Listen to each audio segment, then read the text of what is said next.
Hello, আবার একটা নতুন ব্লগ নিয়ে চলে এসেছি। আমি জানি মাঝে মাঝে খুব লেট হয়ে যাচ্ছে।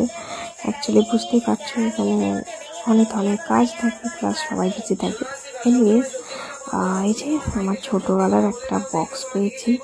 দেখো, আমি নিজে হাতে লিখে রেখেছিলাম আমার নাম, সেকশন, ক্লাস। এটা সম্ভবত ক্লাস 1-এ আমি লিখেছিলাম। তার আগেরই বক্স এটা। এটার ভেতরে এখন এগুলো রাখা আছে, এগুলো অনেক দিনের পুরোনো। দেখো, এক্সকারশনের সিডিটা পেয়েছি। অনেকদিন ধরে খুঁজছিলাম আমার এক্সকারশনে যাওয়ার, মানে কলেজ টাইমে ফটো এখানে আছে, এক্সকারশনে গেছিলাম। তো সেগুলোই খুলে খুলে দেখছিলাম। অনেক নস্টালজিক মেমোরিজ এসে যায়। আর যতগুলো সিডি ছিল ততগুলো গানের সিডি, রবীন্দ্রসঙ্গীতের সিডি।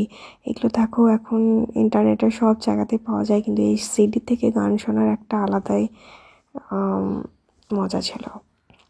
তো সেগুলোই দেখছিলাম। চেরিও আমার পাশে বসে বসে দেখছিল, বলছিল এগুলো কী। তো ওকে বাড়ি গিয়ে দেখাবো। এখানে তো আমার ল্যাপটপটা নেই, ল্যাপটপটা সুকান্তর কাছে আছে। তো মানে আমার শ্বশুরবাড়িতে আছে এখন, তাই হয় বাড়ি গিয়ে দেখাবো, নাহলে একবারেই যখন এমপি চলে যাবো তখন দেখাবো। মাঝখানে ভিডিও দিতে পারছি না, কারণ অনেক ধরনের কাজ পড়ে গেছে। এমনকি বেসিক্যালি আমার এডিট করা হচ্ছে না। এই যে দেখো, ছোটোবেলার লুডো। তো জিনিসগুলো খুবই আমার মনের কাছে। সব থেকে বড় মনের কাছে হচ্ছে এই বক্সটা। পরে যখন যাব আমার ছবি আঁকার খাতাগুলো দেখাবো। এখানে দেখো নাম লেখা আছে ক্লাস 1A সামথিং কিছু তো একটা লেখা আছে। উমারা তো লেখা, হাতের লেখা তখন কি সুন্দর ছিল, গোটা গোটা ছিল। আমার হাতের লেখা সত্যি খুব গোটা গোটা ছিল। অনেকদিন পর পেলাম, আর ফাইনালি আমার এক্সকারশনের ফটোগুলো পেলাম 2011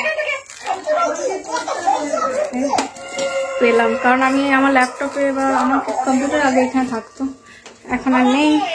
তো ভেবেছিলাম হারিয়েই ফেললাম।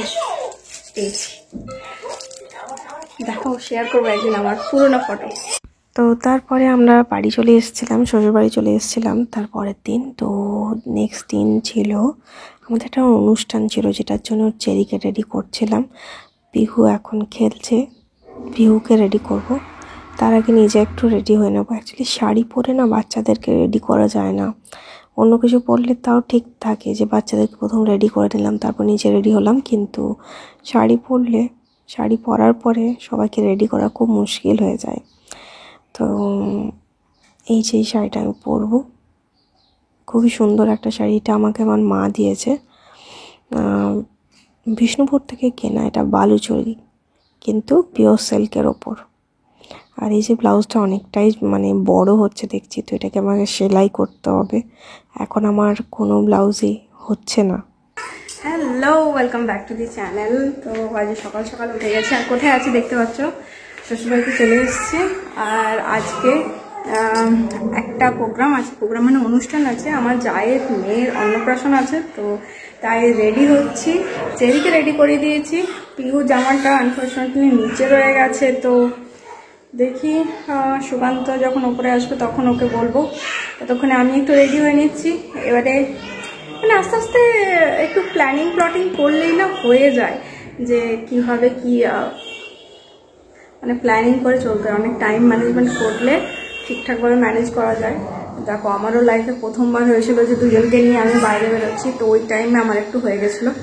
বাট সেকেন্ড টাইম আর একটু বেটার হয়েছিল, থার্ড টাইম আর একটু বেটার হচ্ছে। আস্তে আস্তে হয়ে যাবে, তাই না? তো চলো, আর হোপফুলি তোমাদের ব্লগগুলো ভালো লাগছে। ভালো লাগলে অবশ্যই কমেন্ট করে জানাবে। আর ইয়েস, সবাই অনেক জিজ্ঞেস করছো যে সবাই খুব জিজ্ঞেস করছো যে আমার ছোট মেয়ের নাম কি। ওর ভালো নাম হচ্ছে সানবিকা, আর ওর ডাক নাম হচ্ছে পিহু। আমরা পিহু বলেই ডাকি। শাশুড়ি মা নাড্ডু গোপাল বলে ডাকে, অনেক নাম আছে, ঠিক আছে ওর অনেক। তবে ওর ভালো নাম সানবিকা, আর আমরা পিহু বলে ডাকি। হ্যাঁ, চেরির নামের সঙ্গে এর নামের কোনো মিল নেই। মিল টাইপের একটা রেখেছিলাম, ভেবেও ছিলাম, বাট এই যে যার অন্নপ্রাশন হচ্ছে তার নামই ওটা, তো সেই জন্য ওই কারণে ওই নামটা দিতে পারলাম না। যেটা হয়েছিল চিনি ভেবেছিলাম, কিন্তু আমার জায়ের মেয়ের নামও সেম, মানে জায়ের বাপের বাড়ির তরফ থেকে ওই নামটা রেখেছে। তো যখন আমি শুনেছিলাম আমার নামটা সত্যি খুব ভালো লেগেছিল। আর চলো দেখা যাক আজকে কি হয়, তোমাদেরকে অবশ্যই শেয়ার করবো। আমি শাড়ি পরছি, শাড়িতে একটা বালুচরি সিল্ক বালুচরি বালুচরি সিল্ক কোনটা বলে আমি নামটা ঠিক ভালোভাবে বলতে পারছি না, তবে বিষ্ণুপুর থেকে কেনা, ঠিক আছে। তো pure silk, red colour, red pink rushed colour সব মিক্স, খুব সুন্দর একটা মিষ্টি কালার। আর আমার হাজব্যান্ড পরবে, দেখাচ্ছি। চেরিকে তো দেখালামই, তাও আরেকবার দেখাচ্ছি। পিহুকেও ফ্রকই পরাবো। চেরি ঘরটা একটু অগোছলো হয়ে আছে। হাই হাই, আমার হাজব্যান্ড পরবে, দেখাচ্ছি। আমার হাজব্যান্ড পরবে এটা কুর্তা, আর এটার সাথে না, কুর্তার সাথে একটা এরকম কি বলে এটাকে, এটা কোট টাইপের আছে, জহর কোট টাইপের, ঠিক আছে। এটা খুব ভালো লাগে কম্বিনেশনটা, তো আমার সঙ্গে ভালো ম্যাচ করবে আই গেস, তাই না? ভালো লাগবে। এই যে কেমন লাগছে দিদিভাইকে, দেখি দিদিভাই, দিদিভাই বাহ। অ্যাকচুয়ালি ঠান্ডা তো, আরেকটা এর ভেতরে আমি ওয়ার্ম আপ পরিয়েছি, এবার সোয়েটারটাও পরিয়ে দেবো যখন যাব। আর এই যে বুনুর খুব পছন্দ হয়েছে, দেখো তোমার জামাটা, দেখো হাত দিচ্ছে। আমি সোয়েটার পরবো না। হ্যাঁ এই এক সোয়েটার পরবো না, সোয়েটার সব বাচ্চারাই মনে হয় পরতে চায় না। অ্যাকচুয়ালি আমিও ছোটবেলায় পরতে চাইতাম না, গরম লাগতো, বাট কি বলবো এত ঠান্ডা লেগে যাচ্ছে না এখানে এসে। আমি বললাম না, যেদিন থেকে আমি বাপের বাড়ি গেছি আমার পেটের খুব গন্ডগোল হয়েছে, প্লাস গলা ব্যথা যেটা ছিল সেটা আরো বেড়ে গেছে। কালকে তো মানে চলো তাড়াতাড়ি রেডি হয়ে যায়, অ্যাকচুয়ালি আমার মেমোরি ফুল হয়ে গেছে, কিছু করার নেই। তো চলো রেডি হয়ে, তো তাড়াতাড়ি করে আমি এই যে রেডি হয়ে নিচ্ছি, গয়নাগুলো পরে নিচ্ছি। তো স্পেশাল ওকেশন ছাড়া এরকমভাবে সাজার সুযোগই পায় না, তাই আজকে মন ভরে একটু ভালোভাবে সাজলাম। সঙ্গে একটু দেখো সব আংটিগুলো আমার একদম ঢিলে হচ্ছে, ভেবেছিলাম বিয়ের আংটিগুলো সব আবার হবেই না, মানে ভাঙাতে হবে, বাট তাও হচ্ছে। তো এই যে আজকে চেরি আমাদেরকে সত্যি খুশি করে দিয়েছিল, যে চেরি নিজে হাতে খাচ্ছিল।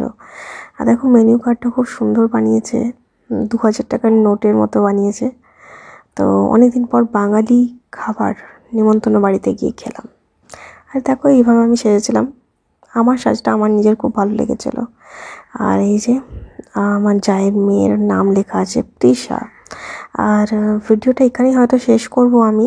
আর এখানে দেখো বাচ্চাটাকে আমি দেখালাম না, অ্যাকচুয়ালি অন্য কারো পারমিশন ছাড়া ব্লগটা আমি দিতে চাইছিলাম না তাদের নিয়ে।